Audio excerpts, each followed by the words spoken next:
किससे खतरा है? न हिंदू को मुसलमान से खतरा है, न मुसलमान को हिंदू से खतरा है। अगर खतरा है तो राजनेताओं को अपनी कुर्सी का खतरा है। पहले तो भाजपा केवल हिंदू होने का सर्टिफिकेट बांटती थी, तो क्या आप भाजपा और भाजपा से जुड़े हुए लोग मुसलमान होने का भी सर्टिफिकेट बांटेंगे? तो क्यों मुस्लिम समुदाय यूसीसी का विरोध कर रहा है, जिस यूसीसी में कई सारे कानून जो है महिलाओं के लिए हैं, मुस्लिम महिलाओं के लिए हैं? मैम देखिए, मुसलमान यूसीसी में लिव इन रिलेशन का विरोध करते हैं। अच्छा, जब ये सवाल हमने शहदाब शम्स जी से किया तो उन्होंने कहा कि अगर उत्तराखंड को एक प्रैक्टिकल की तरह देखा भी जा रहा है तो क्या बुरा है। और उन्होंने ये भी कहा कि इस बात से पेट में दर्द उन लोगों के हो रहा है जो राजनीतिक मुसलमान हैं। उसके बाद ये ज़बान कटती है तो कट जाए, हमें जो कुछ कहना है अलल ऐलान कहते हैं, सरेआम कहते हैं। नमस्कार दर्शकों, मैं हूं आपके साथ सीमा रावत और आप देख रहे हैं आईटीजी टॉक्स। आईटीजी टॉक्स पर लगातार आपने कई मुद्दों पर हमको बात करते हुए देखा है, कई क्षेत्र के लोगों से बात करते हुए देखा है। ऐसे ऐसे क्षेत्र जो संगीत जगत से जुड़े हुए हों, राजनीति जगत से जुड़े हुए हों, या फिर ऐसे मुद्दों से जुड़े हुए लोग हों जिन पर बात करना बहुत ज्यादा जरूरी हो जाता है। आज जो हमारे मेहमान हैं वो बहुत खास है। खास इसलिए कि अक्सर ट्रेंड में एक चीज बोली जाती है कि हिंदू को मुसलमान से खतरा है और मुसलमान को हिंदू से खतरा है। तो आज के इस पॉडकास्ट में जो हमारे मेहमान हैं वो हैं मुसलमान सेवा संगठन के अध्यक्ष नईम कुरैशी जी। तो आज हम उनसे कई सारे मुद्दों पर बात करने वाले हैं। सबसे पहले मैं स्वागत करती हूँ नईम कुरैशी जी आपका इसकी आज के इस कार्यक्रम में। Thank you ma'am. सर, जैसे मैंने इंट्रो में ही कहा है कि एक ट्रेंड चल पड़ा है कि हिंदू को मुसलमान से खतरा है, मुसलमान को हिंदू से खतरा है। तो आप इन चीजों को किस तरीके से देखते हैं कि वाकई में किसको किससे खतरा है? सदियों से हिंदू और मुसलमान भारत में भाई भाई की तरह रहते आए हैं, बसते आए हैं। न हिंदू को मुसलमान से खतरा है, न मुसलमान को हिंदू से खतरा है। अगर खतरा है तो राजनेताओं को अपनी कुर्सी का खतरा है। अपनी कुर्सी को बचाने के लिए हिंदू और मुसलमान का मुद्दा उठाकर आज वो लोग इख्तदार पर पहुंच गए हैं जिन्हें इख्तदार में नहीं होना चाहिए था। इससे पहले भी देश में सरकारें थीं, इससे पहले भी देश में राजनेता थे। कोई छुटपुट घटनाएं कहीं हुआ करती थी, लेकिन आज मुद्दा केवल हिंदू और मुसलमान बन गया है। और मैं ये कहूँ, ये भारत हिंदू और मुसलमान का भारत है। ये वो भारत है जहाँ कुरान का पैगाम है तो गुरबानी भी है और गौतम का पैगाम भी है। जहाँ पर राम और कृष्ण की लीलाएं भी हैं और उनकी लोक कथाएं भी हैं। जहाँ कबीर भी हैं, जहाँ रहीम भी हैं, और जहाँ चंद्रशेखर भी हैं, और जहाँ भगत सिंह भी हैं, और अशफाकुल्ला खां भी है। बताइए, ऐसे भारत में कभी हिंदू मुस्लिम हो सकता है? तो मैं ये कहता हूँ, ये राजनेता हिंदू मुस्लिम कराते हैं। सर, आपने बहुत अच्छी बात की कि ये जो भारत है, यहाँ पर हर समुदाय के लोग हैं, हर तरह के लोग हैं जिनको बहुत प्यार से रहना चाहिए। और बहुत जगहों पे ये होता भी कि बहुत प्यार से मिलजुल कर वो लोग रहते हैं। एक सवाल मैं आपसे करना चाहूंगी, और ये सवाल मेरा नहीं है, ये सवाल है वक्फ बोर्ड के जो अध्यक्ष हैं शहदाब शम्स जी का, जो कहते हैं कि एक समुदाय ऐसा है मुसलमान में, वो खुद भी मुस्लिम है और वो खुद ये बात कहते हैं कि जो मौलाना से पढ़े हुए लोग हैं वो लोग असली मुसलमान नहीं हैं, वो नकली मुसलमान की बात कहते हैं। तो किस तरह से इन बातों को आप देखते हैं? देखिए, पहले तो जिनका आप नाम ले रही हैं, वो एक पार्टी विशेष के कार्यकर्ता हैं, शायद प्रवक्ता भी हैं, और वक्फ बोर्ड के चेयरमैन भी हैं। तो उनका काम है अपनी पार्टी को डिफेंड करना। हम्म, पहले तो भाजपा केवल हिंदू होने का सर्टिफिकेट बांटती थी, तो क्या आप भाजपा और भाजपा से जुड़े हुए लोग मुसलमान होने का भी सर्टिफिकेट बांटेंगे? ये कोई आदमी नहीं बताएगा कि मेरा मजहब क्या है, मैं हिंदू हूं या मुसलमान हूं। मेरा मजहब फॉलो करना ये मेरा एक निजी मामला है, मेरा प्राइवेट मामला है। संविधान मुझे इसकी छूट देता है। मेरे हाथों में गीता बाइबल कुरान का संगम है। मेरे होठों पे गुरबानी कभी पैगाम में गौतम है। तो इस तरह के लोग भारत की एकता और अखंडता को तोड़ना चाहते हैं, हम्म, वाद विवाद पैदा कर कर अपनी कुर्सियों को बचाना चाहते हैं। मैं मौलाना का पढ़ा हुआ हूँ, मैं सेंट जोसेफ में भी पढ़ा हूँ, और मेरे घर पे मौलाना भी आते थे और उनसे भी पढ़ा हूँ, और मैंने बहुत कुछ मौलानाओं से भी सीखा है और ब्रदर्स और सिस्टर से भी सीखा है, अपने स्कूल में टीचर से भी सीखा है। तो ज्ञान तो एक स्रोत है, ज्ञान एक ऐसा सागर है, जहाँ से मिले वहाँ ले लें। इसमें हम्म। आप जितनी डुबकी लगाएंगे ज्ञान उतना ही डूबते चले जाएंगे, लेकिन ज्ञान पूरा नहीं होगा। बिल्कुल सही बात है, ज्ञान तो कहीं से भी लिया जाए, ज्ञान ज्ञान होता है। एक सवाल और मैं आपसे करना चाहूंगी। आ, हमको इतना शायद नॉलेज ना हो, और बहुत सारे दर्शक ऐसे हैं जो सुनते हैं कि हाँ मदरसा है, मदरसे में जी। पढ़ाई होती है, या मदरसे में क्या पढ़ाई होती है, किस तरह से पढ़ाई होती है। तो थोड़ा मैं इसको जानना चाहूंगी कि मदरसे किस तरह से काम करते हैं? मदरसे का मतलब, मदरसा वर्ड निकला है दर्सगाह से। दर्स जी। मतलब कहना, पढ़ना, पढ़ाना। मदरसे में रिलीजियस एजुकेशन दी जाती है, मदरसे में वो एजुकेशन दी जाती है जिससे आदमी इस्लाम को समझे, इस्लाम की तालीम को समझे। देख लिए लफ्ज़ इस्लाम निकला है सलामती से, सलाम जिसका मतलब है सलामती, अमन। तो इस्लाम एक अमन का पैगाम है। इस्लाम के पैगंबर हज़रत मोहम्मद साहब ने अमन का बात सिखाई। वो ऐसे ज़माने में पैदा हुए जब लड़कियों को ज़मीन में ज़िंदा गाड़ा जा रहा था, जब वॉर प्रिजनर्स को दासिया बना के रखा जाता था, तो उन्होंने ऐसे में अमन का पैगाम दिया। मदरसे में उनकी शिक्षा को पढ़ाया जाता है, कुरान की शिक्षा को पढ़ाया जाता है। कुरान ये बताता है कि सारी इंसानियत आपस में भाई-भाई है। कुरान ये सिखाता है कि किसी एक आदमी का कत्ल पूरी इंसानियत का कत्ल है। कुरान ये सिखाता है कि बेटियों को हक दिया जाए, कुरान ये सिखाता है कि बीवियों को हक दिया जाए, कुरान ये सिखाता है गुलामों को हक दिया जाए, कुरान ये सिखाता है कि राजा रंग बनकर, मैं आई रिपीट, राजा रंग बनकर शासन करे। और ऐसा शासन मोहम्मद साहब और उनके साथियों ने करके दिखाया है। और इस बात को कोट हिस्ट्री की किताबों में महात्मा गांधी ने भी किया है कि मैं अगर हुकूमत को किसी को पसंद करता हूं तो मैं अबू बकर और उमर रजी अल्लाह तआला अन्हु, इन लोगों की मैं मिसाल दूंगा कि कैसे उन्होंने राजा रहे परंतु रंग बनकर शासन चलाया।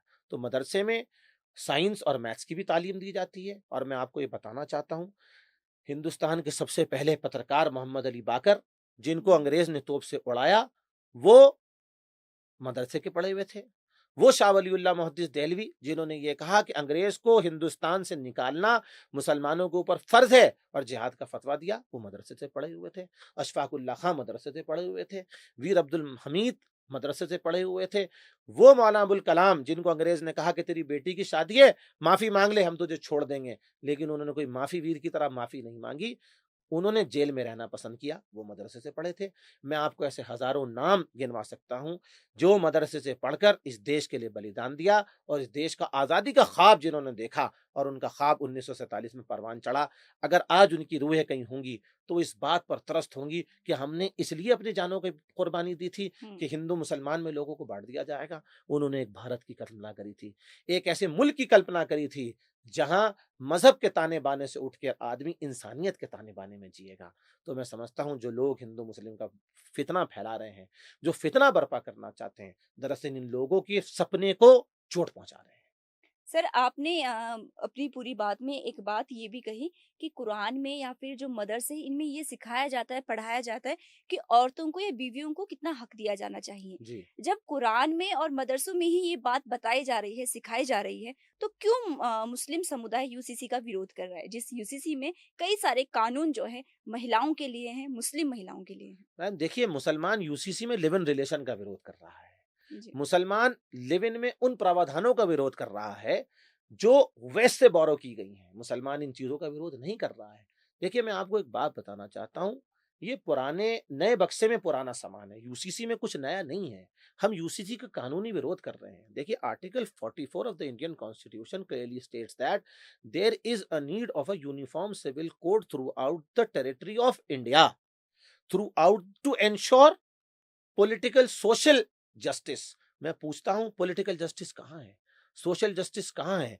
जब मुसलमान को एक तरफ से हटाया जा रहा है, ठिकाने लगाया जा रहा है, एक तरह से रेसिज्म की तरफ हिंदुस्तान को धकेला जा रहा है, मुसलमान नाम कहकर सरकारें जुल्म कर रही हैं, तो सोशल और पॉलिटिकल जस्टिस कहां है? अब हम बात करते हैं सेक्शन 12 की ऑफ द इंडियन कॉन्स्टिट्यूशन की। इंडियन कॉन्स्टिट्यूशन का सेक्शन 12 क्लियरली स्टेट करता है कि स्टेट क्या है। स्टेट इंडियन गवर्नमेंट भी है, स्टेट स्टेट गवर्नमेंट भी है, स्टेट नगर पालिकाएं और विधान और ये परिषद परिषद भी है। तो हम ये कह रहे हैं कि आर्टिकल 44 के जिम्न में यूनिफॉर्म सिविल कोड बनाने का पावर एंड अथॉरिटी केवल केंद्र सरकार को है, ना कि उत्तराखंड सरकार को। ये इनका लेजिस्लेशन तो हो सकता है, ये पर्सनल लॉज ऑफ उत्तराखंड तो हो सकते हैं जो बायस्ड हैं। जब आप बात कर रहे हैं इक्वालिटी की, तो आप इसमें शेड्यूल्ड ट्राइब्स को कैसे बाहर रख सकते हैं? जब आप बात कर रहे हैं इक्वालिटी की, एक तरफ आप बात करते हैं धर्म की, एक तरफ बात करते हैं संस्कृति की, तो लिव इन रिलेशन तो भारत की संस्कृति नहीं है, उत्तराखंड की संस्कृति नहीं है। इस बात का विरोध है। जब ये बात करते हैं कि मुस्लिम महिलाओं के लिए प्रोटेक्शन लाए हैं, मैं कहता हूं पहले से कानून में प्रोविजन मौजूद है। अगर हम 1929 के एक्ट की बात करें, जो चाइल्ड मैरिज को वो अबॉलिश कर रहा है, चाइल्ड मैरिज रेस्ट्रेंट एक्ट 1929 का बना हुआ है। 1940 का dissolution of Muslim marriage act बना हुआ है, 1986 का protection of Muslim women marriage and divorce right बना हुआ है, 2019 का जिसको 3 तलाक के नाम से कानून लाया गया, जी। जिसको मोदी जी ने भाइयों बहनों ऐसे ऐसे कर कर हम्म। उसका खूब प्रचार प्रसार किया, तो वो कानून बना हुआ है। जब पहले से ये कानून बने हुए हैं तो नया कौन से कानून की आप बात कर रहे हैं? देखिए, तो लोगों को, उत्तराखंड की भोली भाली जनता को इन कानूनों में फंसाकर और अपने राजनीतिक मुद्दे हल करे जा रहे हैं।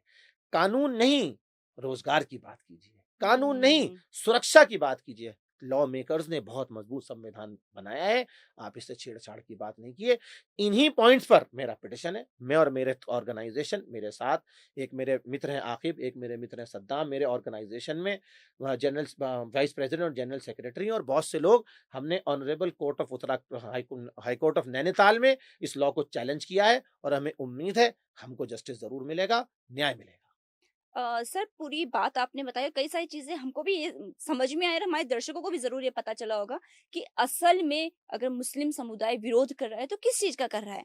अच्छा, इन्हीं बातों पर में एक बात ये भी आती है कि जब यूसीसी की बात की गई और आप कह रहे हैं कि आप जो है विरोध लिव इन का कर रहे हैं, तो फिर मुद्दे क्यों? हम इसके कानूनी एंगल का विरोध कर रहे हैं। लिव इन एक मुद्दा है, हम हम्म। इसकी पूरी कॉन्स्टिट्यूशनल वैलिडिटी की बात कर रहे हैं। मैंने आपको बताया article 44 through out the territory of India की बात कर रहा है। हम्म। और यूनिफॉर्म सिविल कोड को 2018 में लॉ कमीशन कह चुका है, अभी भारत इसके लिए तैयार नहीं है। बी पोकर साहब ने संविधान सभा में यह कहा कि जल्दबाजी में यूनिफॉर्म सिविल कोड नहीं लाया जा सकता।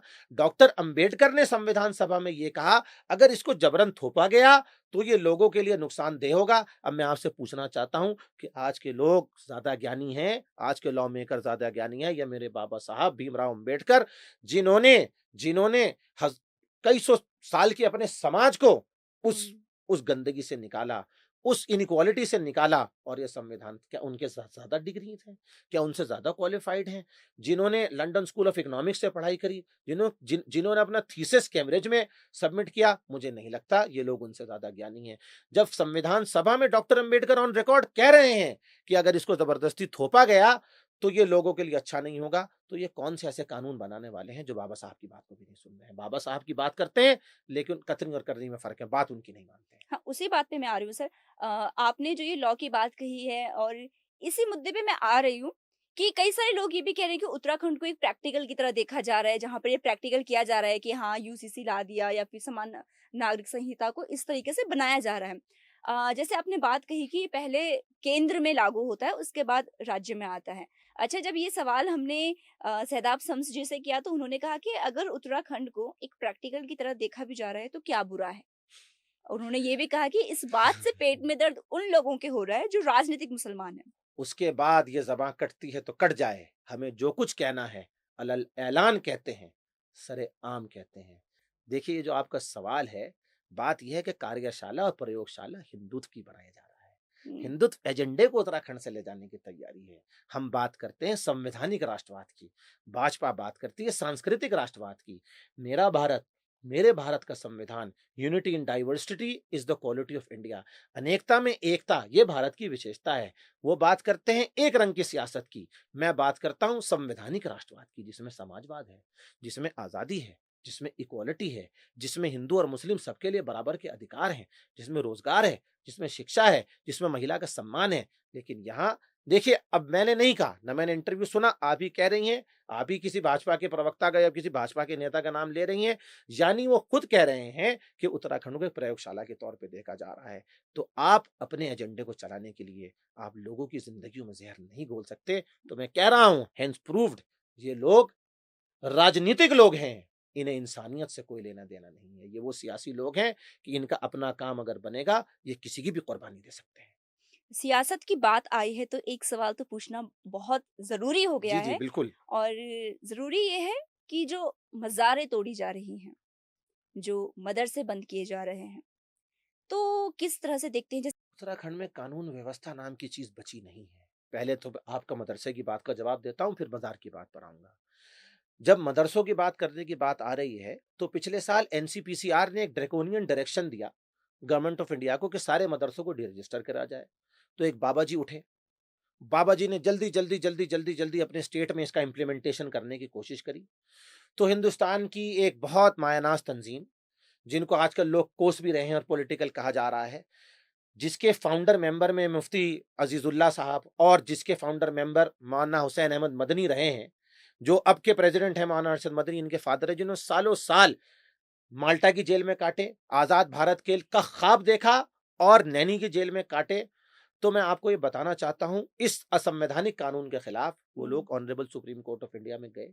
Honourable supreme court of India ने जस्टिस डीवाई चंद्रचूड़ ने एक हिस्टोरिकल जजमेंट दिया और ये कहा मदरसों को डी रजिस्टर नहीं किया जा सकता, क्योंकि एज पर आर्टिकल 29 और as per article 25 and 26 minorities को ये इजाजत है कि वो अपने कल्चर प्रमोट करें, अपनी लैंग्वेज प्रमोट करें और अपने ऑर्गेनाइजेशंस चलाएं।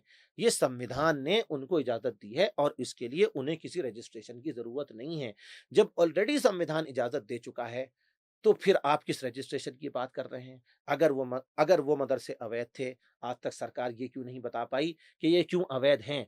आज तक एक भी नोटिस क्यों नहीं किया गया?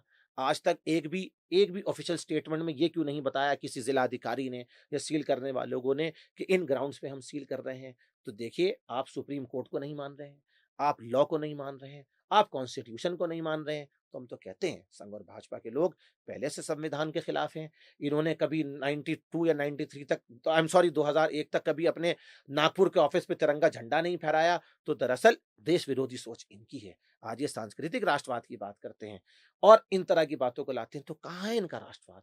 जब संविधान को नहीं मान, भारत राष्ट्र है, भारत राष्ट्र 1947 में भारत एक राष्ट्र, भारत बहुत पहले से एक राष्ट्र बना हुआ है, लेकिन संवैधानिक राष्ट्र के रूप में जिसमें सबको बराबर का अधिकार है, ये 1947 में आजाद हुआ और 1950 में हमारा कानून लागू हुआ। मैं पूछता हूं, जब उस कानून का कोई माना नहीं रहेगा, तो ये जो सरकारों में बैठे हुए लोग हैं, जो प्रधानमंत्री और मुख्यमंत्री बने बैठे हैं, इस कानून ने इनको प्रधानमंत्री और मुख्यमंत्री बनाया है।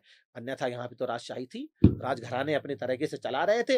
अगर ये कानून ना होता, ये संविधान ना होता, तो ये क्या होते? परंतु आज ये संविधान को नहीं मान रहे हैं, सुप्रीम कोर्ट का ऑर्डर नहीं मान रहे हैं। सुप्रीम कोर्ट ने अभी अप्रैल के महीने में, अभी शायद 12 या 13 अप्रैल, मुझे डेट एग्जैक्टली याद नहीं है, उत्तराखंड गवर्नमेंट को नोटिस इशू किया है। आज तक इनका काउंटर एफिडेविट दाखिल नहीं हुआ है।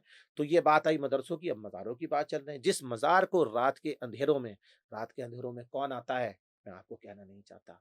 अगर देखिए, ये जो डेमोलिशन एक्ट बना हुआ है, इसका 1977 का और 1994 का 94 का सेक्शन 261 है और इसका सेक्शन शायद 91 है। इसमें डेमोलिशन के rules and laws regulation let down है। सबसे पहले आप नोटिस इशू करेंगे, 15 डे पीरियड देंगे, आप अपीलेंट कोर्ट में जाने का समय देंगे, वहां की कमेटी ऑफ मैनेजमेंट को आपने कोई समय नहीं दिया। वक्फ नंबर 55 नोटिफाइड है, धारा 37 वक्फ बोर्ड में दर्ज है, मेरे पास इसके कागज हैं। और यही नहीं, अभी 16 अप्रैल को धामी सरकार से बड़ी सरकार है केंद्र सरकार, बड़े वाले नेता हैं, विश्व गुरु नेता हैं, माननीय प्रधानमंत्री मोदी जी हैं, जिनका कहना लोग कहते हैं पत्थर की लकीर है। वो आके अचानक रात को नोट भी बंद कर देते हैं, कभी कुछ भी कर देते हैं। तो वो उन्हीं की सरकार ने सुप्रीम कोर्ट में एफिडेविट लगाया कि वक्फ बाय यूजर नोटिफाइड और रजिस्टर्ड, इसमें हम बिल्कुल छेड़छाड़ नहीं करेंगे। कोर्ट ने, honourable supreme court of India ने इसको रिकॉर्ड पे लिया और स्टेटस को ग्रांट कर रखा है 5 अप्रैल तक का। तो ये तो कोर्ट की अब मानना है, अवहेलना है कोर्ट के आदेशों, आप कंटेम्प्ट कर रहे हैं और बता भी नहीं रहे हैं। मैं पूछता हूं, प्रशासन दिखाए, प्रशासन बताए कैसे, कौन सा नोटिस उन्होंने सर्व किया था। तो इसलिए मैं कह रहा हूं, कानून धाराशायी हो गया है। ऐसे लोग कानून की बात करते अच्छा नहीं लगता। सर, कानून धाराशायी होने की बात हुई है और कई सारी बातें निकलती हैं कि जब अवैध मज़ार की बात आती है। अच्छा, कुछ आर्टिकल्स हमने भी न्यूज़पेपर्स में या फिर जो जारी की जाती है शासन प्रशासन के द्वारा या कई लोगों के द्वारा, वो ये भी कही जाती है कि जब मज़ारों को तोड़ा गया, उनको खोदा गया, तो उनके अंदर तो कुछ भी नहीं मिला। कोई कंकाल नहीं मिला, तो कैसे कह दें कि ये मज़ार किसके लिए बनाई गई थी, क्यों बनाई गई थी? मैडम देखिए, मज़ार साल पुराने हैं हुँ, और शायद आप जानती हैं बायोलॉजिकल प्रोसेस के तहत 3 या 4 साल में हड्डियां गल के मिट्टी हो जाती हैं। हुँ, इसी वतन की है खाक से यहीं खाक अपनी मिलाएंगे, न बुलाए आपके आए थे न निकाले आपके जाएंगे। इसीलिए मैं कहता हूं कि वो मिट्टी जब आपने किसी मज़ार में आपने खुदाई करी, पहले तो कौन है वो खुदाई करने वाले? क्या एएसआई या एक्सकेवेशन डिपार्टमेंट ने आज तक कोई खुदाई करी? एक्सकेवेशन डिपार्टमेंट ने आज तक कोई खुदाई की रिपोर्ट सार्वजनिक करी? ये कौन से लोगों से खुदाई करी जाती है रात के अंधेरों में? और खुदाई इतनी जल्दी हो गई। और दूसरी बात ये बायोलॉजिकल प्रोसेस है, जब 100 साल, 200 साल, 300 साल पुराना मज़ार आप खोदेंगे तो वहाँ तो मिट्टी मिलेगी ना। ये तो बायोलॉजिकल प्रोसेस है, तो इसका मतलब आप साइंस भी नहीं मान रहे हैं। आप मेडिकल साइंस भी नहीं मान रहे, आप करना क्या चाहते हैं? भोली-भाली जनता को बेवकूफ़ बनाते हैं। ये मदरसे में पढ़ा हुआ लड़का, ये मौलाना का पढ़ा लड़का मुसलमान, जो राजनीतिक कतई नहीं है, जो सच्चा हिंदुस्तानी मुसलमान है, आपकी बातों में कम से कम नहीं आएगा। हम्म, वक्फ की बात भी आपने की है। अभी वक्फ पे हम आते हैं। वक्फ में संशोधन किया गया, नई चीजें लाई गई और कहा कि इससे जो है जो मुसलमान हैं उनकी जमीनें बचेगी, वक्फ की जमीनें बचेगी। तो मुसलमान फिर इतना विरोध में क्यों है? पहले तो ये सवाल पे आते हैं, इसके बाद बाकी सवाल पे गृह जाएंगे। मंत्री जी ने कहा था ना दरगाह को नुकसान होगा, ना कब्रिस्तान को नुकसान होगा, ना मस्जिद को नुकसान होगा। रात के अंधेरे में नोटिफाइड और रजिस्टर्ड मज़ार तोड़ दिया गया। तो इसी बात का तो विरोध था, इसी बात का तो विरोध है। और मैं आपके चैनल के माध्यम से भारत की जनता को बताना चाहता हूं, जो वक्फ अमेंडमेंट बिल आया था, उसमें सेक्शन 3C के बाद ना तो डी था ना ई था। जो एक्ट प्रेजेंट किया गया, जो एक्ट पास हुआ, जो आज कानून है, उसमें सेक्शन डी और सेक्शन ई अमेंड कर दिया। अब बढ़ाया गया, किसी को पता भी नहीं चला। तो कि यह चोरी नहीं है? आप लोगों के सामने चोरी कर रहे हैं। और मैं पूछना चाहता हूं, मैं कहना चाहता हूं, पॉलिटिकल लोग हुए जो संसद में बैठे हैं, जो छाती पीट पीट कर सेक्युलरिज्म का दावा भरते हैं, जो शहजादे 12 बजे बिल प्रेजेंट हुआ, पौने 1 बजे आए हैं और उसके बाद वक्त पर एक लफ्ज नहीं बोले हैं और लंच के बाद फिर चले जाते हैं। सेक्युलर पार्टी होने का दम भर रहे हैं, लेकिन इस बारे में कुछ नहीं बोल रहे हैं। कि आपको नहीं पता? आपकी तो स्टेट में सरकारें हैं, आप तो बाप दादा से प्राइम मिनिस्टर बने आ रहे हैं। कि आपके पास वकीलों की टीम, आपके पास तो अभिषेक मनु सिंघवी हैं, आपके पास तो वो पुराने होम मिनिस्टर उनका वो चिदम्बरम साहब हैं, और पूरी वकीलों की टीम है। आपको किसी ने नहीं बताया? आप इतने ज्यादा क्या बेवकूफ मुझे कहना चाहिए कि आपके टेबलेट पे, आम जनता को तो नहीं पता चलेगा, लेकिन हर सांसद के टेबलेट पे, टेबल पे वो बिल आया, वो एक्ट आया, आपने 3D और 3A देखा ही नहीं। कि जो बिल जेसीपी को गया वो कुछ और था, जो संसद में एक्ट बन रहा है वो कुछ और था। ये कौन सा? तो मैं ये कह रहा हूं, दिन दिहाड़े चोरी हो रही है, संविधान पे डाका डाला जा रहा है, हत्या हो रही है। 3D में आपने ऐड कर दिया कि एएसआई जिस पे दावा कर देगी वो वक्फ प्रॉपर्टी नहीं रहेगी।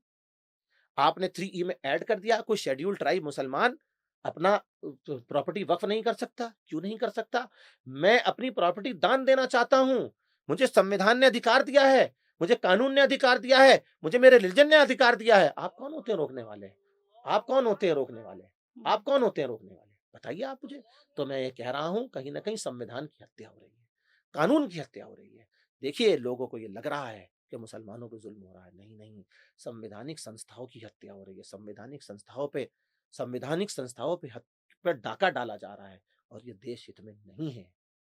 लोगों को समझना चाहिए, आगे आना चाहिए। इस हिंदू मुस्लिम लड़ाई से इस संविधान में संशोधन करने के प्रयास किए जा रहे हैं। दरअसल जब इस तरह के एक्ट आएंगे तो एक ना एक दिन संविधान में संशोधन भी होगा। शायद फिर ऐसे कानून लाए जाएं कि किसी को इस मंदिर में जाने की इजाजत नहीं होगी और किसी को इस मस्जिद में जाने की इजाजत नहीं होगी। इसलिए हम वक्फ बिल का विरोध करते हैं। वक्फ बिल पे एक और सवाल मैं करना चाहूंगी। वक्फ बिल के लिए कुछ लोग ये भी कहते हैं या राजनीतिक पार्टी ये भी कह रही है कि वक्फ बिल का विरोध वो ही लोग कर रहे हैं जिन्होंने खुद जमीनों पे कब्जा कर रखा है, या फिर जो राजनीतिक मुसलमान है वो ही वक्फ बिल का विरोध कर रहा है, वरना जो गरीब मुसलमान है उसके पास में तो कुछ भी नहीं है, वो क्यों ही विरोध करेगा? ऐसा डेटा प्रोवाइड कराए सरकार, जो ऐसे वक्फ माफिया हैं, ऐसे वक्फ माफिया हैं, उनकी संपत्ति सार्वजनिक करे। उन्होंने कितनी जो है प्रॉपर्टी दबा रखी है। हम्म। और मैं ये पूछना चाहता हूं, पिछले 11 साल से इनकी सरकार है। सेक्शन 54 प्रिंसिपल एक्ट, जिसको बेयर एक्ट 1995 का बना था, उसमें एविक्शन का प्रावधान है। क्यों नहीं लगाया उन लोगों के ऊपर? आज आप लगाइए। बल्कि आपने तो बेस एक्ट को कमजोर कर दिया है। सेक्शन 52 प्रिंसिपल एक्ट का ये कह रहा था कि किसी एनक्रोची को जिसने जबरदस्ती वक्फ लैंड हथियाई होगी उसे रिग्रेस इंप्रिजमेंट होगा 2 साल का। आपने रिग्रेस इंप्रिजमेंट हटा के 6 महीने का सिंपल इंप्रिजनमेंट कर दिया। आपने बेलेबल नॉन बेलेबल ऑफेंस को बेलेबल ऑफेंस कर दिया। तो बढ़ावा कौन दे रहा है वक्फ एनक्रोचमेंट को? आपका यह कानून दे रहा है, पिछला कानून दे रहा था? देखिए, लोगों को जानकारी नहीं है। ये लोग वो बताते हैं जिसमें इनका फ़ायदा होता है। मैं आपके चैनल के माध्यम से लोगों को बताना चाहता हूँ, बेयर एक्ट भी पढ़ें और अमेंडेड एक्ट भी पढ़ें, शीशे की तरह। It will be things will be crystal crystal clear. Clear की एक बात आती है, तो फिर सर एक सवाल मैं ज़रूर आपसे करना चाहूँगी कि आप कह रहे हैं कि लोगों के बीच में जो ये हिंदू-मुसलमान की चीज़ें हैं या राजनीति की वजह से हुई है, संविधान को इस तरीके से अलग-अलग किया जा रहा है, बाँटा जा रहा है, तोड़ा जा रहा है। एक सवाल मैं आपसे करना चाहूँगी कि हिंदुओं के दिमाग में नफ़रतें कई हिंदुओं के दिमाग में, सभी की बात भी नहीं कहूँगी, कि किन्हीं-किन्हीं हिंदुओं के दिमाग में मुसलमान के प्रति जो नफ़रतें डाल दी गई हैं और मुसलमान के दिमाग में हिंदुओं के लिए नफ़रतें डाल दी गई हैं। इसी से जुड़ा हुआ एक किस्सा, एक जो अभी हादसा हुआ है हमारे कश्मीर में, उस बात पे मैं आना चाहूँगी। पहलगाम में धर्म पूछकर हिंदुओं को गोली मार दी गई। तो इस विषय में आपका क्या क्या कहना है? देश के दुश्मन को पता है कि हिंदू और मुसलमान के नाम पे लड़ाई कराई जा रही है, तो 26 या 28 लोगों की को उन्होंने मौत के घाट उतारा, लेकिन उन्हें पता था, अगर हम ऐसी बात करेंगे, तो शायद देश में अस्थिरता फैलेगी। देखिए, जब भी आपस में घर के लोग लड़ते हैं, तो दूसरे लोग फ़ायदा उठाते हैं। हुँ। इतिहास गवाह रहा है। जयचंद ने पृथ्वीराज चौहान से दगा की, तो मोहम्मद गौरी ने दिल्ली पे कब्जा किया। आपस की लड़ाई थी। आज हिंदू और मुसलमान आपस में भाई हैं। अगर लड़ेंगे तो देश विरोधी ताकतें उसका फायदा उठाने की कोशिश करेंगे। और मैं ये कहता हूँ, ये समय हिंदू मुसलमान करने का नहीं है। देश की अस्मिता पे वार हुआ है, देश की अखंडता पे वार हुआ है, हमारी इंसानियत पे वार हुआ है। हिंदू मुस्लिम को खड़े होकर एक साथ ऐसे ऐसे एक साथ एक ताकत बनकर उभरना चाहिए और देश विरोधी ताकतों को बता देना चाहिए, हम आपस में कुछ भी हों, लेकिन अगर पाकिस्तान जैसा नापाक देश हमारी तरफ आंख उठाने की कोशिश करेगा, हम वो आंख नोच लेंगे। हाथ अगर दिखाएगा, वो हाथ काट देंगे। और हमें अगर मौका मिला, तो घुस के पाकिस्तान की सरहदों में 15 मिनट के अंदर लाहौर पे तिरंगा फहराएंगे और तब भारत में वापस आएंगे। सर, जब एक मुसलमान अपनी सोच इतनी दृढ़ रखता है, अपनी सोच देश के प्रति रखता है, राष्ट्रवाद के प्रति रखता है, तो इतनी ज़्यादा नफ़रतें कौन मुसलमान फैला रहा है? आप रिकॉर्ड पे दिखाइए, शायद वही लोग हैं जिन्होंने हायर किया है नफरतें फैलाने के लिए। मैं आपको कह रहा हूं, कुर्सी बचाने का खेल है। कुर्सी कैसे बचेगी? डेवलपमेंट के नाम पे आपने कुछ किया नहीं है। इंफ्रास्ट्रक्चर घट रहा है, पर कैपिटा इनकम नीचे आ गई है, बेरोजगारी 45 सालों में सबसे नीचे चली गई है। लोग को क्वालिटी एजुकेशन होने के बाद, डिग्री होने के बाद नौकरी नहीं मिल पा रही है। कहां गई वो 2 करोड़ नौकरियों का नारा? कहां गए वो 15-15 लाख? वो बातें तो आज नहीं कही जाती। कहाँ है वो काला धन का नारा कि काला धन आ जाएगा? इन मुद्दों को छुपाने के लिए, इन बेसिक मुद्दों को छुपाने के लिए हिंदू और मुसलमानों को लड़ाया जा रहा है। इसलिए मैं देश की जनता से अपील करता हूँ, हिंदू और मुसलमान, सिख और ईसाई, जैन और बौद्ध और दलित, हम सब इस देश के वासी हैं, हम सब इस देश की संतान हैं और हमें अपनी भारत, मादरे वतन भारत की सही औलाद बनना है। लोग कहते हैं ये नारा नहीं लगाते, वो नारा नहीं लगा, मैं लगाता हूँ, भारत अम्मी जिंदाबाद, मादरे वतन जिंदाबाद। मैं नारा लगाता हूं, जोर से लगाता हूं, मादरे वतन जिंदाबाद। मैं मुसलमान हूं, मेरा मादरे वतन है, मैं अपने मादरे वतन से प्यार करता हूं। मुझे इसी मिट्टी में मिल जाना है, मरने के बाद इसी मिट्टी में मिल जाना है। मैं तो मरने के बाद भी देश नहीं छोड़ूंगा। आप अपनी बात कीजिए। बिल्कुल सर, और आज की इस चर्चा में हमारे दर्शकों को ये तो ज़रूर क्लियर हुआ होगा कि कहाँ पे कन्फ्यूज़न क्रिएट किया जा रहा है, किस चीज़ का विरोध किस तरीके से किया जा रहा है और समझाया क्या जा रहा है। सर, इस कार्यक्रम को ख़त्म करने से पहले मेरा एक और सवाल है, और ये जी जी। सवाल जनता का ज़रूर है, हमारे दर्शकों का ज़रूर है कि बात ये है, कई जगहों से मुसलमानों को खाली करवा दिया गया है। चक्राता की हम बात करते हैं, मालदेवता की हम बात करते हैं, और भी जगह हैं। तो इन सब चीज़ों से पहली बात तो ये कि हिंदू-मुसलमान के रिश्ते को फिर आप किस तरीके से देखते हैं? दूसरी बात, एक और मुद्दा जो मैं पूरी चर्चा में कहीं पे भूल गई थी, मेरे दिमाग से निकल गया। मुद्दा ये कि पहाड़ों में कई जगह पर लव जिहाद की जो बात आती है, इस एक टॉपिक की वजह से, एक बिंदु की वजह से, एक ये जो चीज़ें होती हैं, एक इस चीज़ की वजह से हिंदुओं के दिलो-दिमाग में मुसलमान के प्रति जो एक नफ़रत है, बहुत ज़्यादा फैली है। तो इन चीज़ों को आप किस तरीके से देखते हैं? आपके सवाल में 3 सवाल है। पहले तो लगा निकाले जाने की आपने बात करी। जी। देखिए, कुछ लोगों के खराब हो जाने से सारा समाज खराब नहीं होता। हिंदू उदार है, हुँ, हिंदू उदार था, हिंदू अच्छा है, हिंदू प्रेमी है, इसीलिए मुसलमान यहाँ इतने सालों से बसा आकर। हुँ, और इन्हीं हिंदुओं के साथ, इन्हीं के संरक्षण में हम लोग पले बड़े हैं। हमारी नस्लों ने यहाँ पले बड़े हैं, 1000 साल से हमेशा मेजॉरिटी में रहे। जब अखंड भारत था, मैं दुआ करता हूँ अल्लाह ताला दोबारा इसको अखंड बनाए। जब बांग्लादेश भी था, जब पाकिस्तान भी था, तब भी हिंदुओं की आबादी ज़्यादा थी और मुसलमानों की आबादी कम थी। और आज भी इन तीनों मुल्क में मिला के हिंदुओं की आबादी ज़्यादा है, तो पता ये चला हिंदू सदा से उदार था। हिंदू ने सदा से अपनी बाहों को खोल के सबका स्वागत यहाँ पर किया है, अतिथि देवो भव किया है, वासुदेव कुटुंबकम में विश्वास करा है। ये दरअसल राजनीतिक लोग हैं, जो लोगों को पहाड़ से निकाल रहे हैं, यहाँ से निकाल रहे हैं। इनका किसी धर्म से कोई लेना देना नहीं है, इनका पार्टियों से लेना देना है, इनका विचारधारा से लेना देना है, इनका संगठनों से लेना देना है। उन संगठनों से लेना देना है जो देश को सदा तोड़ने की बात करते हैं। उन संगठनों से लेना देना है जिन्होंने जिना के टू नेशन थ्योरी पे मुहर लगाई थी। ये वो लोग हैं, दरअसल ये लोग राजनीतिक हैं। मैं इनको कहता हूँ, ये राजनीतिक लोग हैं। इनको इनको किसी धर्म से कोई लेना देना नहीं है। वरना तो इतने सालों से हम यहाँ से प्यार से पलते आए हैं। शायद आप भी हिंदू हैं, जिनके मैं स्टूडियो में बैठा हूँ वो भी हिंदू, वो तो मेरी बात उठा रहे हैं, वो तो मेरी कौम की बात उठा रहे हैं, वो तो मुसलमानों की बात पूरी ईमानदारी से उठा रहे हैं। तो मैं कैसे कह दूं कुछ लोगों के खराब हो जाने से सब खराब नहीं हो जाते। दूसरी बात, there is nothing called love jihad, it is love affair. किसी लेक्सिकॉन ने, लेक्सिकॉन किसे कहते हैं जो डिक्शनरी लिखते हैं, किसी लेक्सिकॉन ने आज तक इस वर्ड को रिकॉग्नाइज नहीं किया है। तो लव अफेयर है, लव अफेयर सदा से होता आया है और सदा होता रहेगा। एक तरफ आप लिव इन कह रहे हैं, एक तरफ आप अपनी बातों में आप लव जिहाद का नारा दे रहे थे जोर से। अब लिव इन रिलेशन जब आ गया है और सुप्रीम कोर्ट कह चुका है कि कोई भी वयस्क या बालिग अपनी मर्जी से कहीं भी रह सकते हैं, बिना शादी के भी रह सकते हैं, तो कौन सा जिहाद। देखिए, जिहाद टर्म को गलत इस्तेमाल किया। जिहाद का मतलब है कोशिश, किसी अच्छे काम के लिए कोशिश। और जब जिहाद को युद्ध की तरह लिया जाता है तो हर मजहब में धर्म युद्ध की बात की जाती है। वो धर्म युद्ध इंसानियत के दुश्मनों से होता है।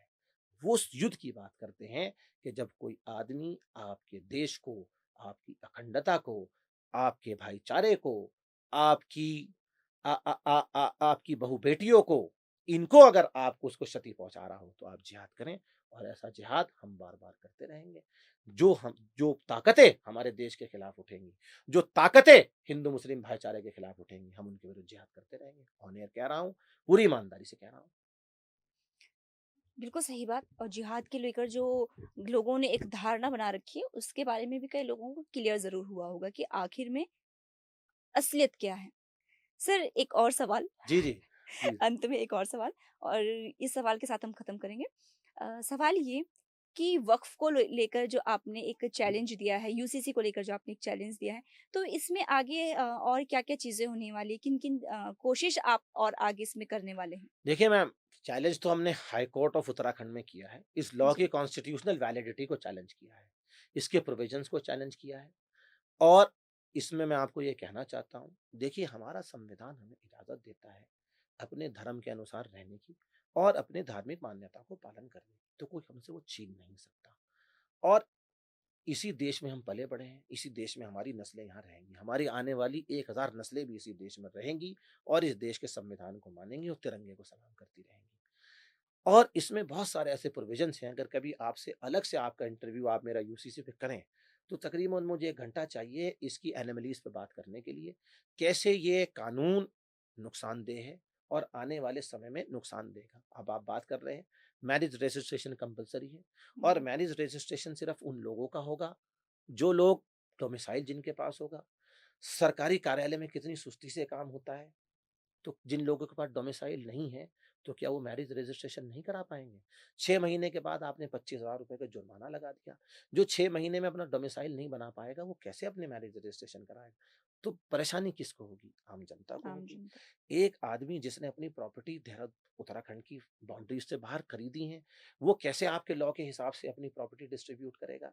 एक आदमी को आपका लॉ ही पसंद नहीं है, वो दूसरी जगह जाके स्पेशल मैरिज एक्ट में शादी कर सकता है। तो देखिए, ये एनोमलीज़ हैं। ये लॉ बिहारीगढ़ से बाहर जाके तो धाराशायी हो जाएगा, क्योंकि स्टेट का लाया हुआ लॉ है। मैं इसको यूसीसी कहता ही नहीं हूँ। Uniformity through out the country, जब हम यूनिफॉर्मिटी की बात कर रहे हैं, ये तो पर्सनल लॉज ऑफ उत्तराखंड है। पर्सनल लॉज ऑफ उत्तराखंड, मैंने इसको नाम, इस कानून को नाम दिया है और इस कानून को हमें पर्सनल लॉ ऑफ उत्तराखंड ही कहना चाहिए। आज के इस कार्यक्रम में सर बहुत सारी चर्चाएँ हुई हैं। चर्चाएँ ऐसे जो आम जन के सवाल होते हैं। वो सवाल जो कभी उभर के सामने नहीं आ पाते हैं, या फिर आते भी हैं तो दबा दिए जाते हैं। तो ऐसी बहुत सारी चर्चाओं को करने के लिए और अपना समय निकालने के लिए बहुत-बहुत धन्यवाद सर। Thank you madam. तो दर्शकों, आज के इस कार्यक्रम में आपने बहुत सारी चीजों को बारीकी से जाना होगा कि असल में मुसलमान क्या सोचता है, उसके दिलो दिमाग में क्या चलता है, राष्ट्रवाद के प्रति उनकी क्या सोच है। और मैं उम्मीद करती हूँ काफी सारी जानकारी आपको जरूर मिली होगी। अगर आपका कोई सवाल है तो कमेंट बॉक्स में जरूर बताएं और हम तक पहुंचाएं अपनी हर बात को।